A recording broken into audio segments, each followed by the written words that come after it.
gitu. Kalau udah tahu kamu bakal berangkat ke Turki, ya nggak mungkin dong kamu nggak bisa bahasa Turki, minimal say hello atau apa kayak gitu kan ya. Program 2 minggu untuk yang khusus angkatan saya itu untuk berangkat ke US selama 2 minggu. 1 tahun itu kami 1 minggu kami habiskan di Washington, ialah untuk nanti menerima materi terkait bagaimana sih menjadi seorang leader, bagaimana menjadi seorang agent of change lah. Halo semuanya, balik lagi sama aku Malika di salah satu episode ini podcast kita IPK 4.00. Dan di episode kita kali ini Palcomtech lagi kedatangan bintang tamu dari student exchange nih. Dan udah beberapa kali ikut program dan kita bakal ulik-ulik nih experience-nya Kak Regina. Dan boleh kita perkenalan dulu sama Kak Regina. Silakan Kak Regina. Hi everyone. Agak kaget tadi bilang bintang tamu, sangat wow gitu. Okay, so short thing about me, nama aku Regina Yasmin Sarsabila. I'm currently a student at Sriwijaya University. My major is psychology.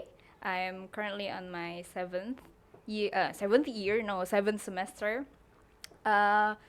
Pengalaman aku karena kita seputar pertukaran pelajar nih ya, like Malika said, I have 3 experience lah kayak gitu terkait pertukaran pelajar dan mungkin bisa sharing-sharing terkait hal tersebut kayak gitu. Oke, berarti kita sekarang lagi sama Kak Regina. Dan Kak Regina udah punya pengalaman 3 kali ya. Iya, betul. Dan yang pertama itu dimulai dari KLIS, dari Yes. Bina Antar Budaya. KLIS itu program dari US Embassy sebenarnya gitu. Cuman dinaungi oleh Bina Antar Budaya untuk yang seleksi dari Indonesia kayak gitu ya. Itu yang pertama pas SMA. Kemudian yang kedua itu Alex program itu ke US juga, dari US Embassy juga. Kemudian yang terakhir itu PMM, Pertukaran Mahasiswa Merdeka, yang yang kali itu ke Makassar. Ke Makassar PMM. Oke. Dan berarti yang terakhir PMM itu di semester berapa? Di semester 5 kemarin. Di semester 5. Oke, sekarang kita bakal sharing-sharing dari yang pertama aja ya berarti. Boleh. Waktu Kak Regina ikut program KLIS, boleh dong diceritain awalnya itu gimana sih bisa sampai tertarik ikutan program student exchange? Oke, jadi disclaimer, saya dulu itu SMA 17 ya, SMA 17. Jadi di SMA 17 itu kan pusat lah, kantor sekretariat dari si Bina Antar Budaya tadi. Jadi memang mereka banyak sekali itu menyebarkan informasi terkait pertukaran pelajar. Ialah ada KLIS, kemudian AFS.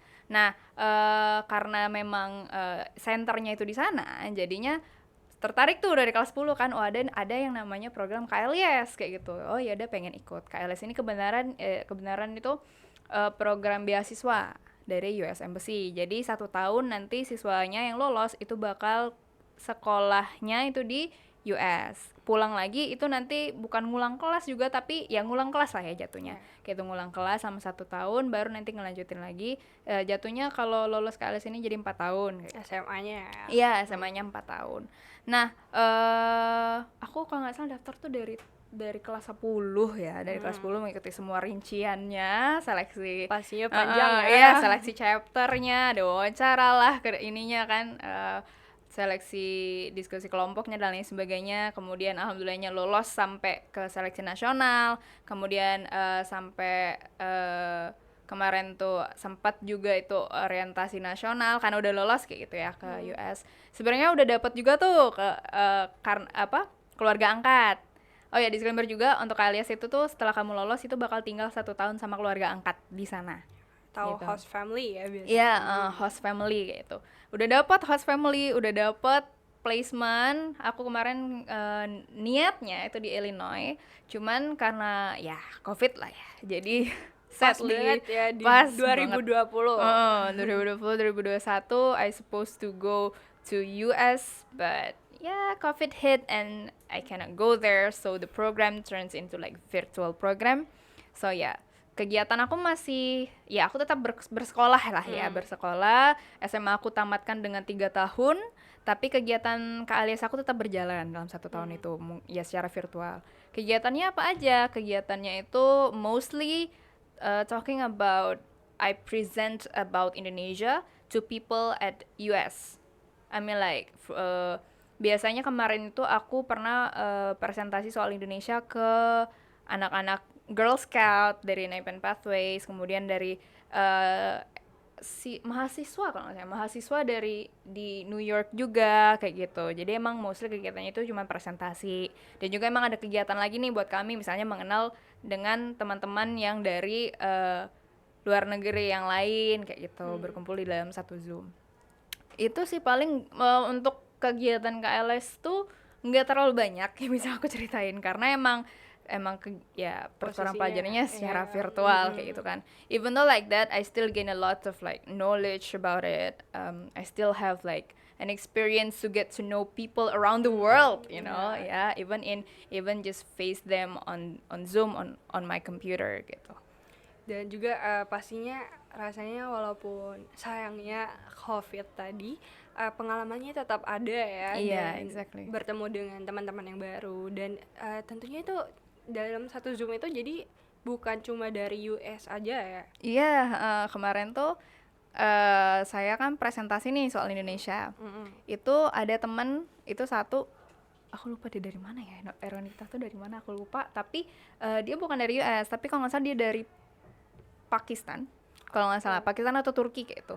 Jadi kami bareng-bareng di Zoom itu presentasi soal negaraku, Indonesia, kemudian negara dia kayak itu gantian. Terus juga kan ada monthly meetingnya bareng teman-teman KLIS juga kayak gitu kan, yang harusnya di host di satu daerah itu, tapi kan karena nggak jadi ya kita cuman bisa monthly meeting gitu.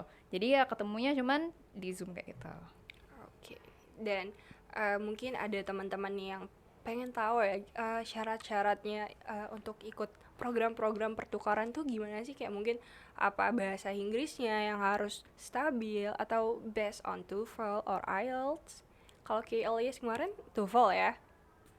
Enggak sih. Ya? Iya, kalau program KLIS kemarin itu tidak ada persyaratan kamu harus TOEFL-nya seberapa, IELTS-nya seberapa, karena proses seleksi mereka itu sudah istilahnya sudah berbasis bahasa Inggris kayak gitu ya. Jadi memang apa yang kamu isi, apa yang kamu tulis itu memang harus based dalam bahasa Inggris. Kemudian kan juga ada wawancaranya itu ada pakai 2 bahasa kayak gitu, Indonesia dan juga bahasa Inggris. Kemudian seleksi kelompoknya juga kayak gitu. Jadi emang kalau KLIA sendiri itu peraturannya tuh WNI terus banyak lah kayak itu ya. Cuman emang salah satunya nggak harus pinter banget kayak gitu dalam bahasa Inggris, karena sebenarnya untuk pertukaran pelajar mau dimanapun terkait bahasa memang itu menjadi basic ya. Menurut aku memang itu menjadi basic. Tapi kalau misalnya memang kalian terbatas, there's still time, there's always be time to learn language kalau misalnya kalian mau kayak gitu kan. Misalnya selama kalian di sana atau selama preparation kayak gitu, kalau udah tahu kamu bakal berangkat ke Turki, ya nggak mungkin dong kamu nggak bisa bahasa Turki, minimal say hello atau apa kayak gitu kan ya gitu. Kalau misalnya emang teman-teman pengen ini, tapi program aku KLIS itu khusus buat anak SMA. Jadi misal kalian yang punya adik SMA kayak gitu ya, kalian bisa cek di website Bina Antarbudaya tuh. Dia ada program KLIS, kemudian ada juga program satu lagi tuh AFS. Nah AFS itu dia programnya nggak cuman buat ke US, tapi banyak ke negara-negara. Iya, banyak negara, dan dia bukan beasiswa kayak gitu. Nanti boleh deh kalau misalnya ada viewers kita yang masih SMA yang tertarik, boleh banget langsung dicek aja nih. Jadi tapi yang aku penasaran karena based-nya on virtual ya. Belum ngerasa ya apa kayak sistem pendidikannya gitu. Iya, betul banget. Jadi karena kemarin itu kita virtual, jadi aku tidak bersekolah ya jatuhnya. Jadi memang kalau misalnya ada event, saya diminta untuk memimpin presentasi soal Indonesia baru kayak gitu. Nah, jadi kalau emang ditanya terkait sistem pendidikannya memang kurang ngerasain kayak gitu ya. Cuman kan aku dapat insight itu tuh, perasaan-perasaan apa ya, pengalaman-pengalaman kayak gitu sebenarnya dari alumni, kemudian dari returnee yang baru pulang kayak gitu kan. Jadi nggak yang aku nggak terlalu kayak Ngerasa pokoknya tetap ada experience-nya iya, ya, tetap ada insight-nya. betul, even the experience is different doesn't mean that I don't gain anything from it kayak gitu. Dan itu juga setidaknya udah jadi basic ya. Dan rasanya aku kalau misalnya ada kesempatan walaupun virtual sekalipun aku bakal mau tetap. Iya, betul. Betul banget. Kegiatan apa? Program walaupun virtual emang kesannya aduh nggak bisa ke sana kayak gitu kan, nggak bisa ngerasain lah. Tapi kan pembelajaran aja kan nggak bisa kita, nggak cuman bisa didapat dari kita bertemu langsung kayak gitu kan. Kamu buka HP, nge-scroll HP, internet itu kan udah informasi juga, itu udah pengalaman kamu juga kan. Balik kayak lagi gitu. namanya juga udah teknologi udah luas Iya, ya. betul sekali kayak gitu. Kalau emang teman-teman tertarik buat yang pertukaran pelajarnya yang nggak terlalu lama 1 tahun, di AFS itu ada juga program namanya AFS GSTEM.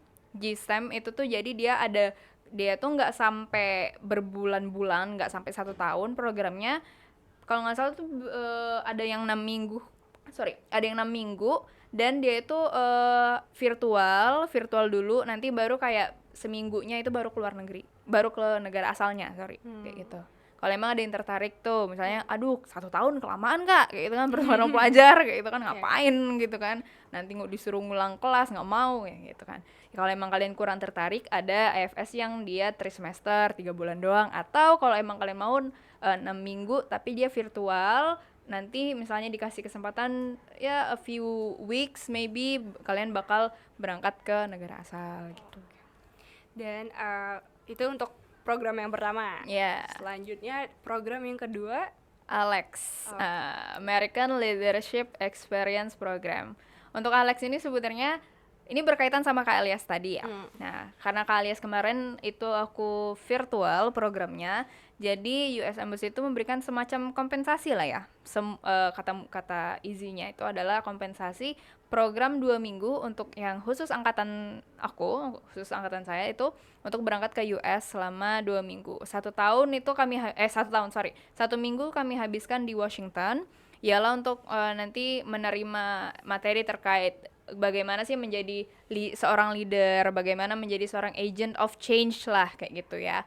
Nah, kemudian sisa 1 minggunya itu kami habiskan dengan keluarga angkat. Tapi berbeda dengan keluarga angkat yang waktu kami ke Elias, ya. Jadi keluarga angkat ini baru dan kami diletakkan itu di daerah-daerah. Misalnya kalau saya kemarin tuh di Kansas gitu, di Council Grove nama daerahnya. Gitu. Oke, dan untuk program Alex ini berlangsung berapa lama? 2 minggu tadi ya. Oke, berarti dari program Alex ini waktu masih SMA ya? Iya, enggak, itu pas saya kuliah. Itu di semester berapa? Lupa deh, tahun berapa ya? Aku lupa, tapi pas saya kuliah itu. Itu sebagai kompensasi berarti ya. Dan dari 2 program tersebut kan pastinya udah kerasa ya experience yang beda dari mungkin mahasiswa-mahasiswa yang lainnya yang belum pernah ikut student exchange nih. Dan gimana sih Kak Regina menanggapi pengalaman yang ada dengan pendidikan yang ada di Indonesia waktu Kak Regina kuliah seperti biasa? Berarti ini membahas terkait perbedaan sistem pendidikan gitu ya? Iya. Oke. Kalau dari Alex dan juga Kak Alex itu masih saya nggak ngerasain tuh ya, nggak ngerasain bagaimana sekolah di sana, sistem pendidikan. Tapi memang cuman ngobrol-ngobrol tuh sama, pas Alex tuh ngobrol sama salah satu siswa SMA di sana. Cuman kalau emang mau dilihat perbedaannya banget tuh, saya nggak bisa mendeskripsikan kayak gitu, karena kan memang tidak memiliki pengalaman terkait pendidikan di sana atau sekolah di sana kayak gitu. Itu sih paling. Oke. Berarti semester selanjutnya Kak Regina habiskan di Palembang ya? Iya, betul. Okay. Nah, terakhir yang program-program yang terakhir ini baru-baru ini adalah PMM. Betul, PMM. Boleh dong diceritain sedikit toh. PMM itu mungkin udah tahu beberapa teman-teman. PMM itu pertukaran mahasiswa merdeka. Jadi nanti mahasiswa-mahasiswa itu bakal bertukar lah ya, bertukar universitas kita nyebutnya, bertukar universitas. Jadi program itu berlangsung selama 4 bulan, kalau nggak salah 4 bulan. Saya kemarin itu di Makassar. Nah di Makassar, di tepatnya Universitas Negeri Makassar gitu. Jurusannya tuh kalau misalnya PMM tuh sebenarnya bisa beda, cuman saya milih tetap sama, yaitu di jurusan psikologi. Jadi kemarin tuh ngambil jurusan psikologi di sana, UNM selama 4 bulan menjalani ya kegiatan mahasiswa tapi di UNM kayak gitu ya. Gitu sih paling ya untuk secara ininya lah, secara umumnya. Dan waktu saat di Makassar nih, itu Kak Regina tinggalnya di mana? Kemarin di Makassar itu alhamdulillahnya UNM itu ada asrama Asrama. gitu ya, even though I still paid lah ya, tapi nggak yang pasti nggak semahal ketika aku harus opsinya adalah ngekos gitu ya. Di Makassar. Jadi di Makassar kemarin tuh asramanya asrama di UNM itulah gitu, asrama Gunung Sari namanya. Oke. Dan selama 4 bulan di sana udah mungkin ada pengalaman-pengalaman yang mungkin agak berkesan atau aduh nggak bisa lupa nih gitu. Ini sih paling kalau pengalaman PMM itu adalah nemu keluarga baru. Keluarga baru. Jadi kan karena apa? Baru kali itulah ya saya istilahnya ngerantau jauh dan cukup lama, waktunya 4 bulan bulan. gitu ya, sendirian gitu kan. Sama teman-teman, jadi ngerasa kayak oh sama teman-teman tuh senasib, sepenanggungan lah gitu. Jadi kayak ketika ada masalah atau ketika lagi senang itu bareng-bareng. Nah, di situ tuh ngebentuk yang namanya bonding yang keren banget menurut aku. Jadi kayak di sana tuh aku ada family namanya Samsul Family. Nah, kita nyebutin Samsul Family. Kenapa Samsul Family? Karena Samsul itu adalah kucing, anak kucing yang dia itu ditinggalin sama mamanya, sama ibu kucingnya pas Waktu di di sana. Makassar. Iya, waktu di Oh. sana. Jadi kami ada berapa orang kayak itu ya? Ada 7 orang apa 9 orang itu, jadi kami mengurus si Samsul ini. Samsul ini Anak kucing sendirian? tadi. Iya, Oke. sendirian. Jadi kami ikut mengurus si Samsul ini. Jadi karena kami ngerasa terikat sama si kucing ini, sama-sama ngurusin dia kayak Jadilah gitu. terbentuk Iya, jadilah family terbentuk Samsul. Samsul Family. Nah, dari situ di keluarga itu aku ngerasa kayak oke, bonding banget. Kalau istilahnya ya namanya anak ngerantau, satu orang lapar semua kayak gitu kan ya. Satu orang makan semua kayak gitu. Jadi bondingnya di sana yang berkesan ya. Tapi kalau misalnya di bidang pendidikannya tuh, di bidang pendidikannya yang menurut aku agak berbeda banget gitu. Kalau di psikologi Unsri, saya kan di Indralaya itu offline, full offline kayak gitu ya. Tapi kalau di sana dia kelasnya kebanyakan online gitu. Di UNM, iya, kelasnya kebanyakan online. Jadi stay di asrama. Iya, itu betul. Jadi kebanyakan tuh stay di asrama. Satu kelas yang offline itu cuman di psikologi komunikasi. Sisanya online. Iya, sisanya online. Kenapa? Karena memang UNM itu banyak mahasiswanya. Mungkin menurut saya terlalu banyak kayak gitu ya, sehingga kelasnya jadinya dibuka secara online saja kayak gitu, karena tempatnya juga nggak imbang antara kapasitas mahasiswa dengan kapasitas ruangan kayak gitu, jadi emang banyak yang online. Dan dari pengalaman saat pertukaran mahasiswa merdeka ini mungkin ada nggak sih yang Kak Regina temuin tuh kayak rasanya challenging banget, jadi tantangan nih waktu selama 4 bulan itu? Ada sekali. Ada sekali atau ada beberapa nih? Let me see. Kita bedah satu-satu, siapa tahu ada muncul lagi di kepala aku ya. Salah satu yang paling challenging banget bagi aku terkait mengontrol uang. Money management. Money management, yes. Money management. Karena kan aku ngerantau jauh tuh ya 4 bulan itu. Kayak gitu kan ya, 4 bulan itu. Kemudian kalau ketika di Palembang, walaupun kuliahnya di Indralaya, tetap istilahnya ongkos tuh ada, makanan tuh dibawain bekal, beda ya. Beda kayak gitu kan. Jadi pas di sana tuh challenging banget money manajemennya karena kan emang dapet tuh stipend per bulan, enggak, bukan per bulan dia tuh, apa sih nyebutnya, kalau dia tuh udah selama per bulan tuh ada 1,5, cuman turunnya tuh setelah 3 bulan kayak itu. Nah aku lupa nyebutnya apa, setelah 3 bulan baru turun secara banyak kayak gitu kan. Nah itu kan sangat challenging ya, berarti kita harus punya modal kayak gitu kan. Nah karena mungkin kurang terbiasa untuk memanajemen uang, jadi ketika di sana tuh aku agak kalap, wah dapet duit banyak gitu kan. Pas stipend itu turun, dapet duit banyak gitu kan, terus kayak oh ayolah kita makan, ayolah. Oh, jadi langsung habis, lupa gitu kan, lupa bahwa kamu itu tinggal sendirian gitu. Uang itu uang kamu bertahan hidup istilahnya kan. Nah jadi there are times, sometimes that during my exchange time itu adalah aku tidak benar-benar tidak makan. dalam satu hari 24 jam atau lebih. Ya dalam satu hari itu bener aku nggak makan tuh cuman kayak kayak makan mie, terus besoknya kita tahan dulu ya, karena bertahan dengan uang sedikit itu gitu, karena ya apa namanya, adanya kehalapan tadi ya, ya. ada kehalapan tadi itu benar-benar mengajarkan aku, oh tidak bisa Rek, kamu tidak bisa hidup seperti ini. Gimana nanti kamu kan misalnya udah mau S2 kan, kamu niatnya aduh pengen keluar kayak gitu kan, kamu harus bisa manajemen uang. Jadi di saat itu aku ngerasa oke, ternyata aku memang ketika mendapatkan uang banyak aku sangat kalap kayak gitu. Berarti hal yang harus aku lakukan adalah aku harus nyusun prioritas. Mulai itu belajar, prioritas aku apa jadi sih? pelajaran ya itu Iya. berarti. Dan itu juga jadi tips buat teman-teman yang mungkin ada rencana buat melakukan exchange ya. Yes. Tapi Lebih enggak juga sih, juga kayak it's a basic it's a survival basic thing skill to lah do, ya. Karena money management itu, karena aku juga orangnya aduh boros.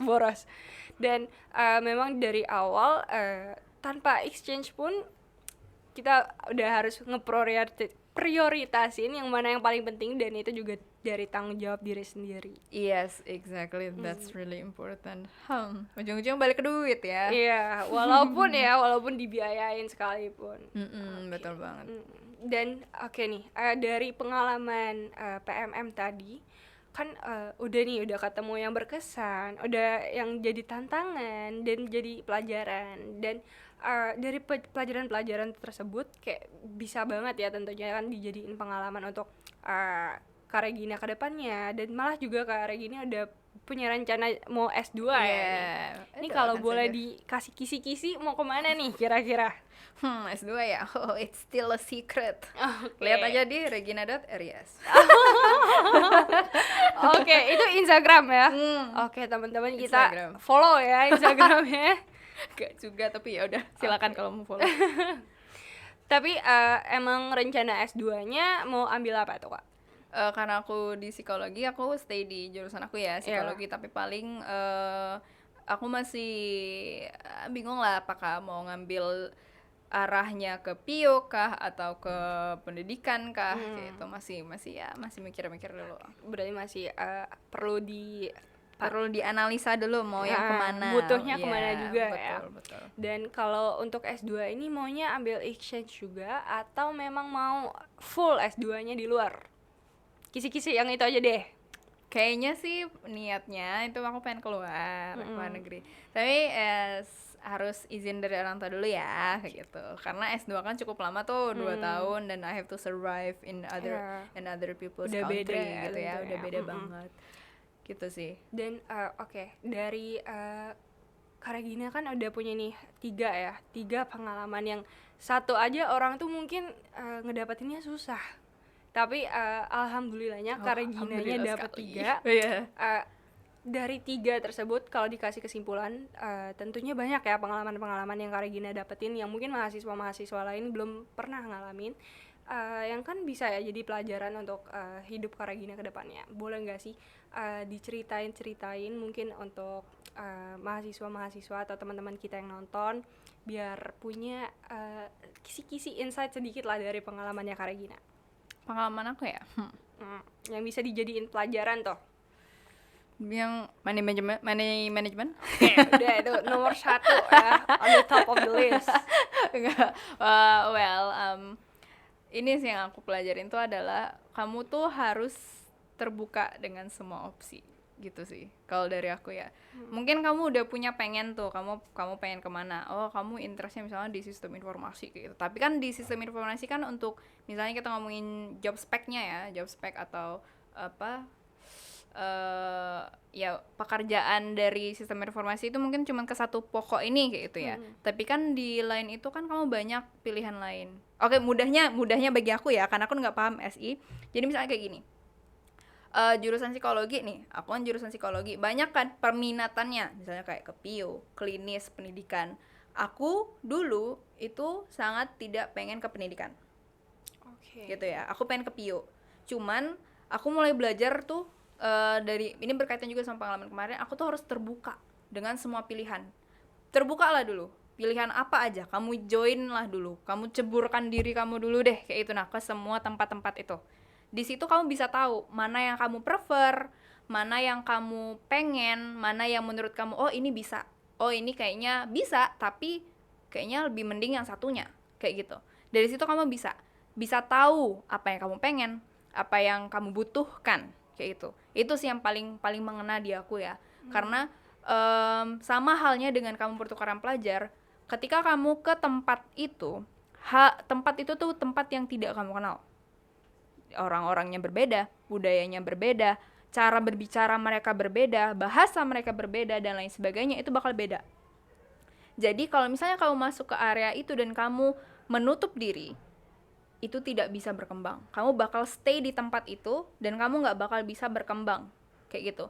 Nggak bakal bisa berkembang kayak mana maksudnya? Ketika kamu terkungkung aja, tetap dengan safe zone kamu nantinya nggak bisa ngerasain serunya, nggak bisa ngerasain pengalamannya, nggak bisa ngerasain pembelajarannya kayak gitu. Intinya tuh seperti itu. Dan satu hal juga, kalau kamu capek, itu berarti artinya kamu ada di jalur yang tepat. Itu sih, itu. Karena ngikutin seleksi tuh capek banget, banyak yang mau di-prepare ya. Pasti panjang dan prosesnya panjang. Kamu harus berhadapan dengan misalnya interviewer dan lain sebagainya, kamu harus berusaha untuk selalu jadi prima kayak itu ya. Tapi kalau misalnya emang kamu capek melalui semua proses itu, ya udah berarti kamu on the right track kayak gitu. Tapi kalau misalnya emang hasilnya tidak sesuai dengan yang kamu inginkan, ya udah, berarti that's not, ya kalau dalam Islam itu bukan rezeki aku kayak gitu, itu rezeki orang lain kayak gitu kan, dan ya Allah bakal nyiapin yang lain yang lebih bagus gitu. Jadi apa aja yang udah aku pelajarin yang berguna bagi kehidupan aku, manajemen, semua itu yang berkaitan dengan uang itu tuh harus perlu kalian atur. Karena kalau misalnya nggak kalian atur, kalap itu benar-benar akan menyiksa kalian. Kamu nggak bisa memanajemen uang, yang lainnya nggak bisa kamu manajemen. Kayak itu loh. Karena kamu nggak tahu prioritas kamu tuh apa. Sehingga ketika hal sederhana misalnya kayak uang aja kamu nggak bisa manage, berarti nanti prioritas kehidupan kamu yang lain kayak berantakan. Kalau dari aku ya, kalau dari aku tuh kayak gitu.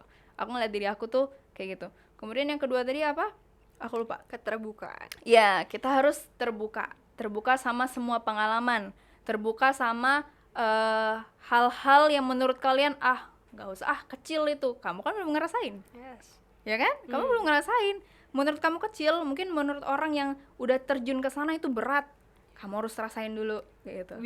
Kita belum tahu prosesnya sepanjang apa dan seberat apa. Iya, kan kita tahu, udah bisa ngeliat. Kita cuma ngeliat hasilnya. Iya. Kecil. Prosesnya panjang. Iya, betul. Di balik itu kan banyak ceritanya. Ketika kamu udah tahu proses untuk mencapai ini, kayak gini. Rasanya kayak gini. Baru tuh kalian bisa kebuka pikirannya. Ya. Apakah kamu bakal terjun ke sana atau kamu prefer yang lain gitu.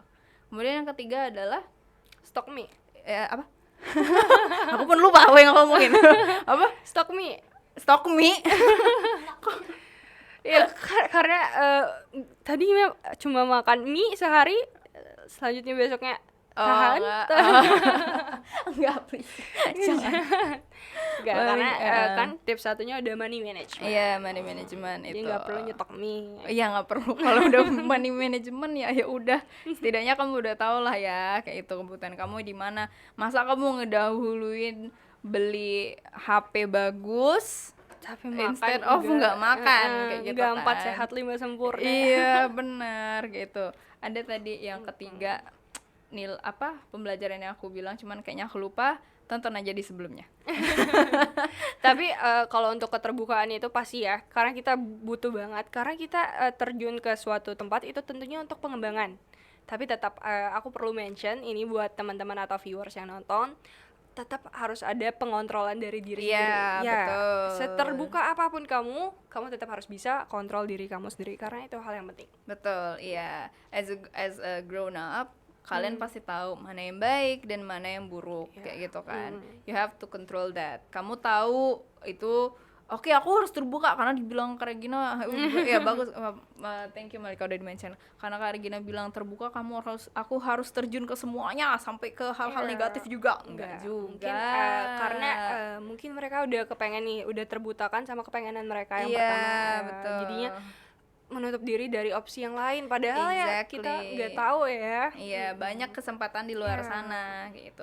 Tapi kalau misalnya kamu kan sudah dewasa, kamu tahu mana yang baik, mana yang buruk, kayak gitu ya.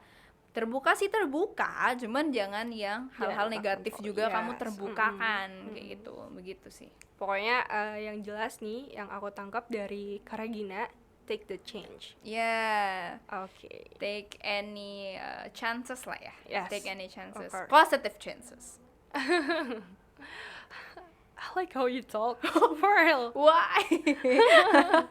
Karena walaupun Kak Regina mungkin nggak terlalu seformal itu, tapi tetap membangun lah. Okay. Membangun semangat nih buat viewers. Jadi kayaknya teman-teman yang habis nonton video ini langsung, benar juga ada ya. nggak nih ya program exchange ya?